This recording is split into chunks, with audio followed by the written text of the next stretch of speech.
My daughter ignored me for 8 long years and only reappeared for my mother's estate, so I exposed one truth that shattered her carefully built illusion. 8 years ago, I went through a divorce with my wife, who was 48 at the time. My daughter, who is now 28, chose to cut all contact with me and sided with her mother without considering my feelings. Despite the divorce occurring nearly a decade ago, accepting the situation and finding peace in my life took considerable time. This was exacerbated by my ex-wife's attempts to tarnish my reputation. The most challenging aspect, however, was being entirely shut out of my daughter's life, especially since she was an adult at the time. Lacking any family support except for my mother, who had Alzheimer's, made this one of the most difficult experiences of my life. Although I attempted to contact my daughter multiple times post-divorce, she remained firm in her decision to side with her mother, refusing to listen to my perspective. At one point, my ex-wife even took legal action, accusing me of harassment if I continued trying to reach out to our daughter. Faced with this threat, I ceased all attempts to reconnect. Over the past 8 years, I focused on caring for my mother and building my career. Despite a few casual relationships, the scars from my divorce have left me hesitant to trust others fully. I acknowledge that my narrative may sound bleak, but this has been my reality for nearly a decade. Recently, my daughter reached out to me, bringing a mix of emotions. I was elated, hoping she had finally reconsidered her stance on the divorce. This contact was especially comforting because my mother had recently passed away, and I was navigating the grief alone. A few months after my mother's death, I received a call from an unfamiliar number. On the other end was a woman's voice introducing herself as my daughter. I hadn't recognized her voice after all these years. She explained that she had learned about her grandmother's passing on Facebook and wanted to check up on me. I was taken aback when my daughter called. I had no idea she kept tabs on me online. Finding it sweet, I was grateful for the call. I assured her I was doing well and expressed how much I missed her. We chatted, and she suggested meeting in person instead of over the phone. Excitedly, we agreed to meet at my house over the weekend. Anticipation filled me as I looked forward to reconnecting after all these years. Writing this post has shared my excitement with anyone reading, hoping to rebuild our relationship or, at the very least, get to know each other better. When my daughter arrived for dinner, I was both nervous and thrilled. Opening the door, I struggled to recognize her after nearly a decade, remembering her as a little girl. As we began talking, the initial awkwardness faded, and we both opened up. She shared details about her life and work, and I reciprocated with my own experiences. After dinner, we finally addressed the elephant in the room. I asked her why she never listened to my side of the story during the divorce and automatically sided with her mom. I acknowledged her mother's more significant presence as a stay-at-home mom compared to my long hours in construction. I admitted to doing my best to make time for her. In response, my daughter expressed regret about how things unfolded. She admitted to being too young to think things through and acknowledged manipulation by her mom's portrayal of me as the ultimate villain. Since she never heard my side of the story, she never questioned the narrative her mother presented. Hours into our discussion, I asked her what prompted her to reach out after such a prolonged period. There was a moment of discomfort in her expression, and I reassured her that honesty was important. She then admitted to keeping tabs on me through Facebook. When her grandmother passed away, she expected lawyers to contact her about her inheritance. However, with no such communication, she decided to contact me directly. Revealing that she had recently gotten engaged, she explained that she could use financial assistance for wedding expenses. This revelation felt like a punch in the gut. My initial hopes of reuniting with family were shattered, discovering that her motive was rooted in financial gain rather than genuine connection. Ironically, legally, the inheritance was mine, and had she been a better daughter, she would have likely received most, if not all of it. Despite my indifference towards money, living modestly in my own home with simple preferences, I would have willingly supported her wedding if she had approached me sincerely, without exploiting the situation for personal gain. While processing these thoughts, I managed to maintain composure and asked if financial assistance was her sole purpose. She became defensive, asserting that the inheritance was secondary and her true intention was to reconnect with me.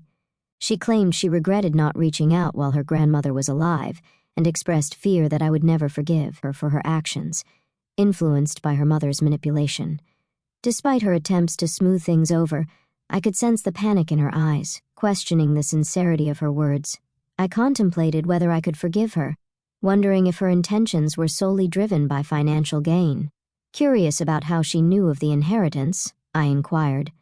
She revealed that a couple of years before the divorce, while visiting my late mother, she was told that she would inherit everything left by my father, who had passed away years ago. As the only grandchild in the family, given the context of a stable marriage at that time, it made sense for my mother to express such sentiments to my daughter. However, the idea of her caring solely about the money and giving me false hope was crushing.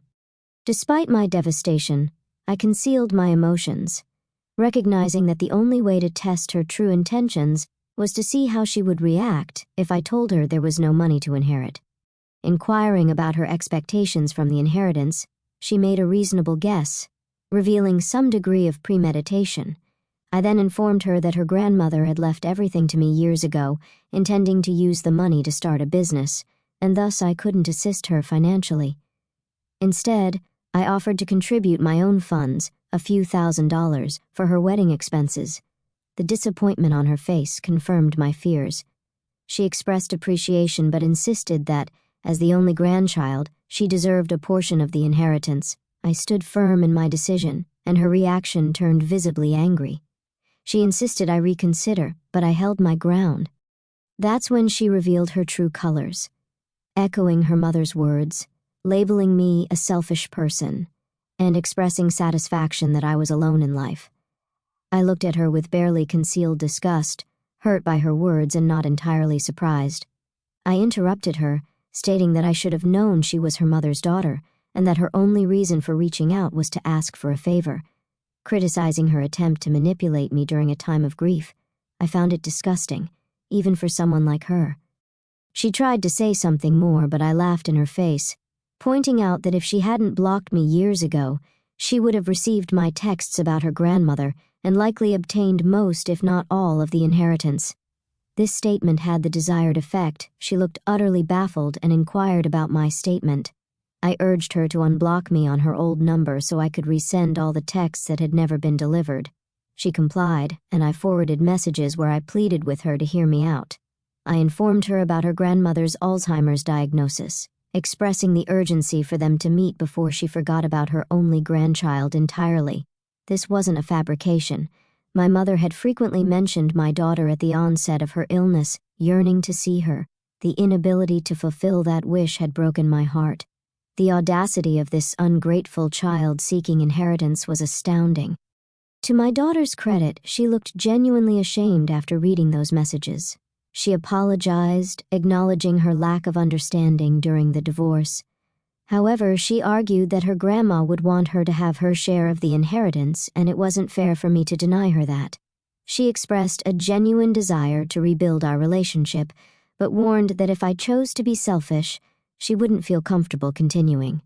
In response, I expressed my skepticism, stating that if money played a decisive role for her, maybe a relationship wasn't worth pursuing.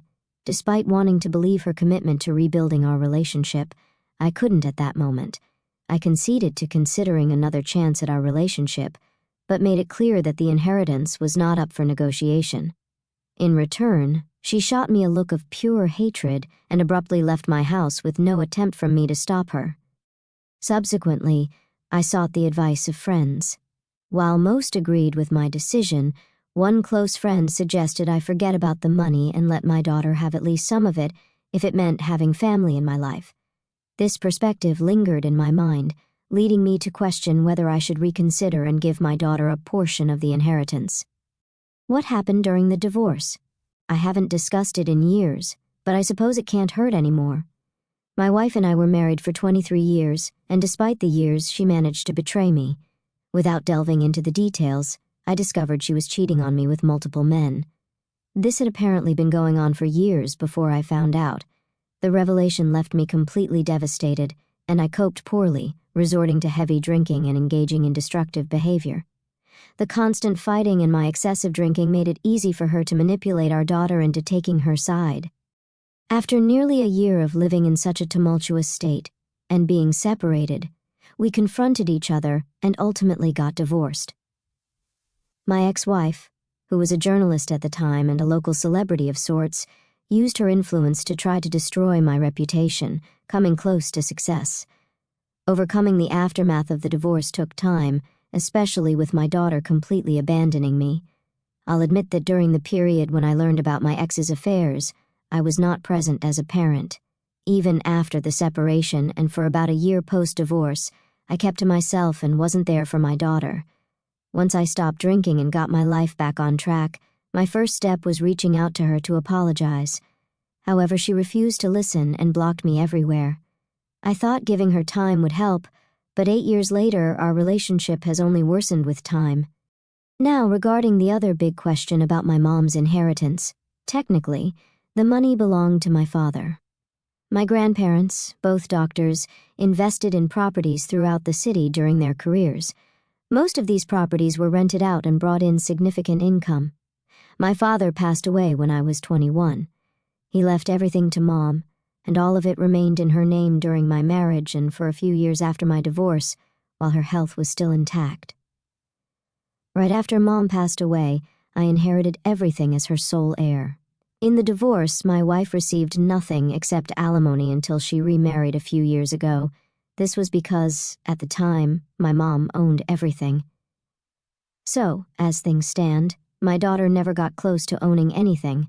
She was aware that her grandma was a landlord with a couple of inherited properties, but I never accessed that money, as the income from my old construction business was more than enough for a comfortable life.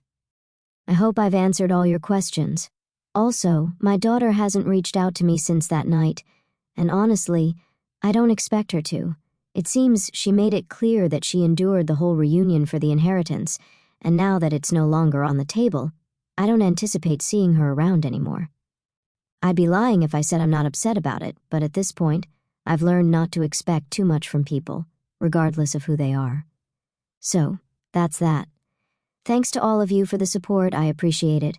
I'm also considering putting myself out there, getting back into dating and finding companionship rather than expecting ghosts from my past to reappear. It's been quite a week, everyone. I thought my last update would be the final one, but life, as always, had other plans.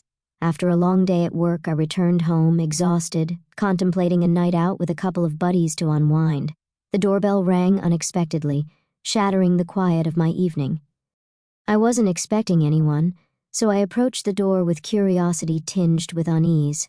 When I opened it, there she was, my worst nightmare standing on my doorstep. She had changed her hair, now shorter and dyed a softer shade, and had lost some weight. It took me a couple of seconds to recognize her. After all, it's hard to forget someone you shared decades with. Their presence etched into your memory like an old photograph. Seeing my ex-wife was a shock, to say the least, a jolt that stirred up a storm of buried emotions. I stood there, frozen, unsure of what to say, my mind racing through memories I'd rather keep locked away. She broke the silence, asking if I had a moment to talk about some stuff. Though hesitant, my heart pounding with apprehension, I didn't want her lingering at my door, so I invited her in, hoping to keep things brief. The atmosphere inside was undeniably awkward, as you can probably imagine, thick with the weight of our shared history. We engaged in small talk about mundane things, weather, work, the passage of time, each word feeling like a step on thin ice. Then she mentioned that she understood this was a little strange, but there were things she needed to tell me. My stomach churned, anticipating what was coming. I asked her to continue, bracing myself. She explained that our daughter had reached out to her and informed her about the inheritance. I kind of saw that coming. Why else would she need to speak to me after all these years? The mention of the inheritance felt like a confirmation of my deepest suspicions. She conveyed her understanding that the divorce was really hard on me, and admitted she might have taken things further than she should have. Her tone softer than I remembered. I scoffed at that, unable to hide my bitterness, but she ignored my reaction, pressing on. She stated that I shouldn't punish our daughter for what happened between us, echoing the same sentiments my daughter had expressed, how she was very young at the time of the divorce, caught in the crossfire of our conflict, and how I shouldn't hold resentment toward her for choosing her mother over me. Her words, though familiar, stung anew, reopening wounds I thought had scarred over. I interrupted her at that point, stating that I harbor no resentment toward anyone anymore. Even if I held on to any anger, it wouldn't be directed at our daughter. I expressed my hurt at realizing that, after all those years, she only thought of reaching out because there was a possibility of gaining some money from it. I reiterated the same sentiment I shared with my daughter. If they had tried to reconnect earlier with decency, they would have ended up with the inheritance. My ex attempted to offer some sort of defense, but I firmly asserted that my decision was final. If they were just going to go around in circles about this one thing, they were wasting everyone's time. I mentioned having plans, and if there was nothing else to discuss, she should probably leave. She nodded, apologized for bothering me, and left. After she left, I just sat there in disbelief. I never expected to see her again, let alone engage in a conversation in my own home. It was strange, bringing up a lot of old memories that I would rather have left untouched. To shake off the discomfort, I went out with my friends, attempting to forget the unexpected encounter. So, yeah, that happened, and I needed to get it off my chest. Thanks for reading along if you're still here. Another twist in the story. This afternoon, I was at work when I received a call from my daughter. Initially, considering not picking up, curiosity got the best of me, and I answered. I immediately told her that if this was about the inheritance, there was little point in having a conversation. Surprisingly, she claimed it was about something else. Intrigued, I asked her to proceed. She expressed remorse, acknowledging that she should have handled things differently. She apologized, understanding that if I was willing to forgive her and give our relationship another chance, she would be happy to have me at her wedding. This took me aback, to say the least. I questioned her certainty, and she insisted, allowing me time to think about it and let her know if I'd attend. We hung up, leaving me feeling confused. Part of me is overjoyed at the prospect of being at her wedding, but another part can't shake the suspicion that this is merely a ploy to be on my good side and eventually secure the inheritance. Yet, if she's genuine, I don't want to jeopardize the chance to be in her life. If I decline and she doesn't reach out again, I can hardly blame her. I'd appreciate some advice if anyone can help me out. After considering the advice, I've decided to attend the wedding. Many of you suggested that it couldn't do any harm, and that makes sense. I don't have to do anything in return for the invitation. I'd simply be a guest, and I'm fine with that. I understand the significant leap from someone she hasn't spoken to in 8 years to someone walking her down the aisle. It wouldn't be comfortable for either of us. I truly hope this marks the start of a new chapter, and we can build something meaningful out of it. Thanks to all of you for listening and the advice you've given. I appreciate it and hope you wish me luck. Stay tuned for more stories from our journey.